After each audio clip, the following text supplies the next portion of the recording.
নোয়াখালীতে স্বেচ্ছাসেবক লীগের প্রতিষ্ঠা বার্ষিকী এবং সজীব ওয়াজেদ জয়ের জন্মদিন উপলক্ষে দোয়া ও অসহায়ের মাঝে খাবার বিতরণ।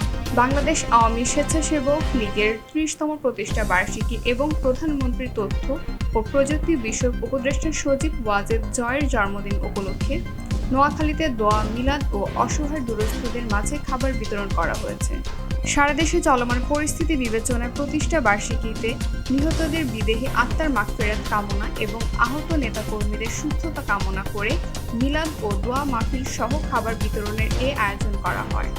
শনিবার বিকেলে বেগমগঞ্জ উপজেলার চৌরাস্তা কালচার একাডেমিতে বেগমগঞ্জ উপজেলার স্বেচ্ছাসেবক লীগের আয়োজনে অতিথি হিসেবে উপস্থিত ছিলেন বেগমগঞ্জ উপজেলার আওয়ামী স্বেচ্ছাসেবক লীগের আহ্বায়ক ও জেলা পরিষদের সদস্য জহুরুল ইসলাম জহির, বেগমগঞ্জ উপজেলার আওয়ামী স্বেচ্ছাসেবক লীগের যুগ্ম আহ্বায়ক আব্দুল মালেক, যুগ্ম আহ্বায়ক শাহজাহান মাসুম, সদস্য হুমায়ুন কবির, সুমন শিকদার, মোহাম্মদ হোসেন, ইকবাল মেম্বার, নূর হোসেন হুজুর সহ পৌর ও ইউনিয়ন স্বেচ্ছাসেবক লীগের অন্যান্য নেতৃবৃন্দ।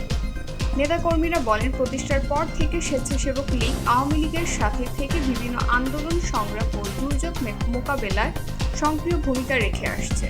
দেশে করোনা মহামারীর সময় সংক্রমণ রোধে জনসচেতনতা সৃষ্টি এবং অসহায় ও কর্মহীন মানুষের পাশে দাঁড়ায় সংগঠনটির নেতাকর্মীরা। এ সময় আরও উপস্থিত ছিলেন জেলা, পৌরসভা, উপজেলা, ইউনিয়ন আওয়ামী স্বেচ্ছাসেবক লীগের বিভিন্ন নেতাকর্মী সহ আরও অনেকে। তথ্য ও চিত্রে নোয়াখালী থেকে আজিজ আহমেদ।